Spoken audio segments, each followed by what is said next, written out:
Your car will need a little extra TLC this weekend as we head into sub-zero temperatures. KXLY4's Colleen O'Brien is here with Chris Fultz from Spokane's Mechanics Pride. And Colleen and Chris, it's not just under the hood that you should be checking, right? Oh, definitely, yeah. You got to put some emergency kits in your trunk. But first, before we get to the trunk, I want to mention quickly outside, it's just lightly misting right now, and earlier it was heavier, so it's coming on the ground, it's damp, and it's going to freeze. So I wanted to mention that as the outside conditions, so do be careful. We know it's going to be icy, but we didn't expect this drizzle, so just watch out for that black ice. Now to the trunk. Now, point out to me the things I have in my trunk and the things that I still need to get, because I'm a little bit unprepared. Well, your trunk is pretty well equipped for your average commuter. You've got some kitty litter or sand would work too for extra traction if you get stuck.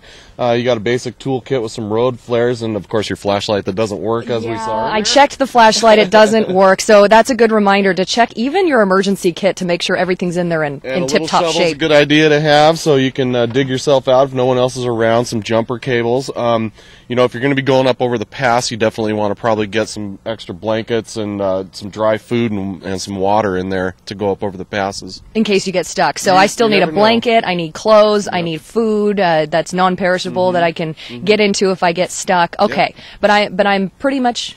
I think you're ready to go to work. Okay, I'm excited. So we're going to go around again to the hood just to remind you of the fluids we need to top off and the battery we need to watch out for. So quickly bring me through the hood again and let me know the things I'm bringing in my car today. So what are the things that people need to check on? They need to check the level and the condition of their antifreeze and make sure it's good to about -25 and -30. Of course, all times of year you want to make sure your oil's full and has been changed recently. Your belts and hoses are another good thing to keep in mind when it's cold.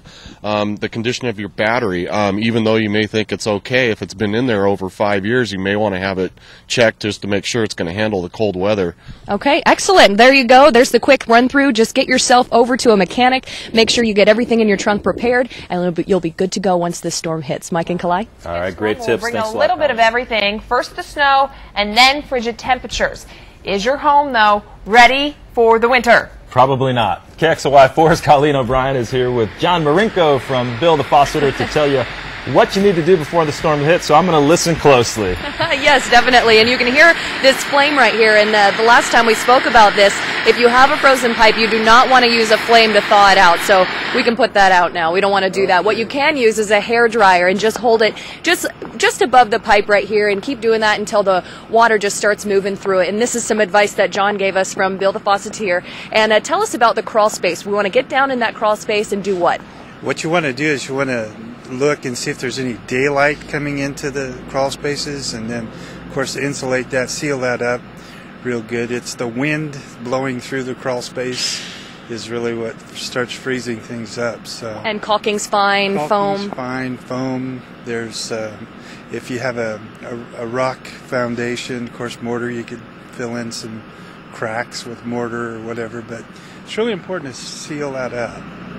Okay, and it's just not the pipes, but you also have drains, so you know your drains could freeze, and you got a drippy faucet, so what's going to happen? Exactly, and you told me about this luxury home that wasn't prepared. Right. You had to go in there, and it was very expensive. What happened to that home? Well, what happened basically is that an older home that had been replumbed with copper pipes, and in the dining area of this beautiful home, as we were unthawing the pipes, there were splits everywhere, and so when the pipes finally broke loose and water started moving and all come down in this nice, beautiful dining room. And so the not only the pipes were ruined, but the drywall and the furniture. So really prepare yourself, get the insulation, fill those cracks, make sure your home is draft free, and you'll be good. Back to you, Kalai and Mike.